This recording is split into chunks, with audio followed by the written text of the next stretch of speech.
Hey guys.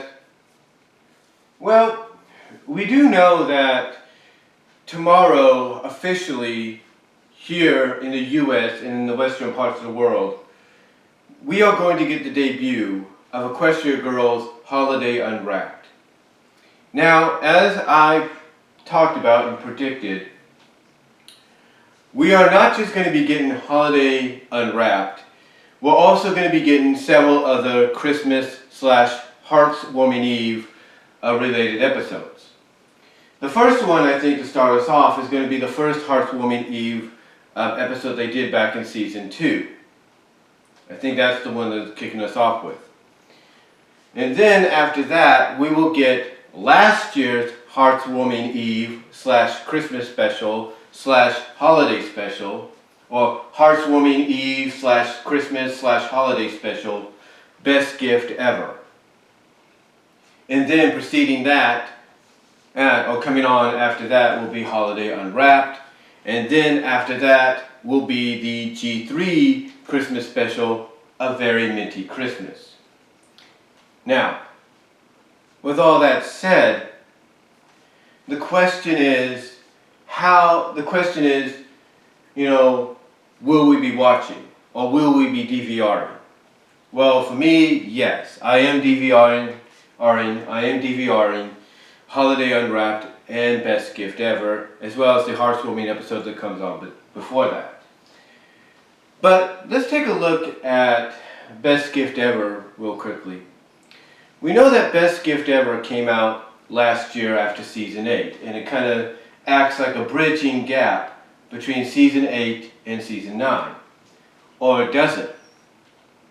You see, people now can look at Best Gift Ever, look at it as being the first of the two Friendship is Magic specials that are in continuity, but we just don't know what part of continuity. Basically, these are the kind of specials, Best Gift Ever and Rainbow Road Trip, that are looked at as basically being in canon and in continuity, but no Pacific continuity, or no Pacific canonization timeline. So, the reason I bring this up is because one of the story plots, or one of the character plots in Best Gift Ever was Spike. Spike was looking for the best gift ever when it came to Rarity. And he wanted Rarity to be his, Rarity's Hearts-Warming Helper. Originally, when they did the Hearts-Warming Helper game, their version of Secret Santa, basically, Spike originally drew Rainbow Dash. So, Spike went on a little bit of a side quest to see who had Rarity, found out that Fluttershy had Rarity, kind of smooth / quick talked Fluttershy into a trade, and Fluttershy ended up getting Rainbow Dash instead of having Rarity, and Spike ended up getting Rarity. And despite, again, as I've said many times when I've talked about this moment, despite how you might feel about it, it all worked out in the end. Now, if you're a Sparity fan, you could look at Best Gift Ever now as being sort of a partial conclusion to the series, because it doesn't specifically state when and where it takes place. Yes, some will say it takes place between Season 8 and 9, that's true, but it doesn't specifically say that.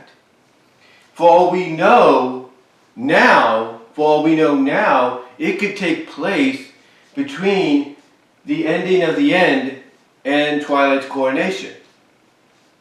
Think about that. It could take place between that time frame, because who knows how long it's going to take, from a story perspective, how long it's going to take for the castle to be rebuilt. You know what I'm saying? But anyway, it could take place in between that time frame. And it would make sense. It really would.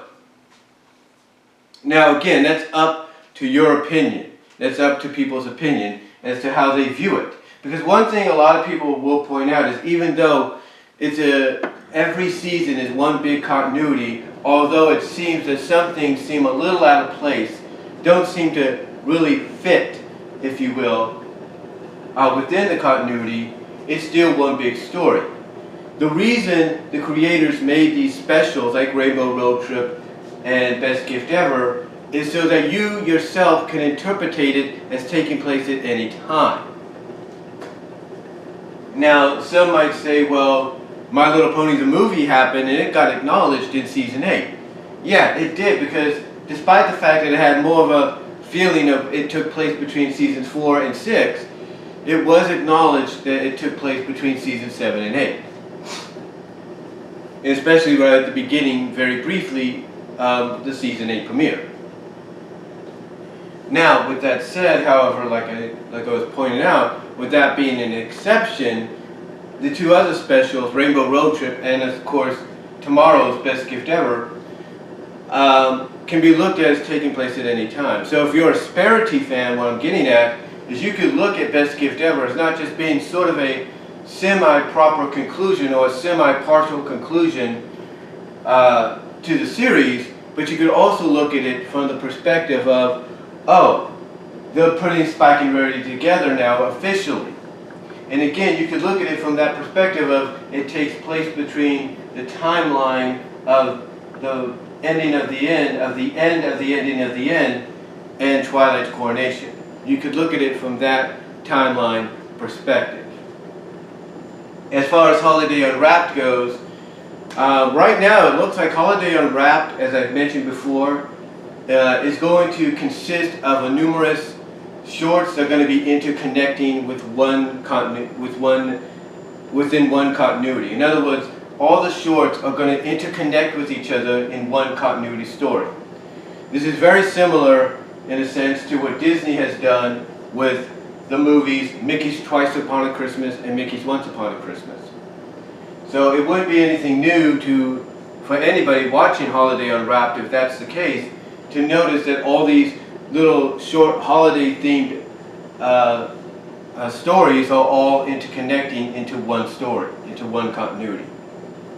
So that's what Holiday Unwrapped to me seems like, you know, the direction it's heading in.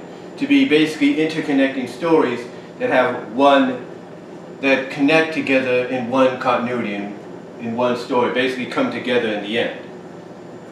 So that's how I view Holiday Unwrapped. Now, the question again is, will there be anything else animation-wise? That's hard to say.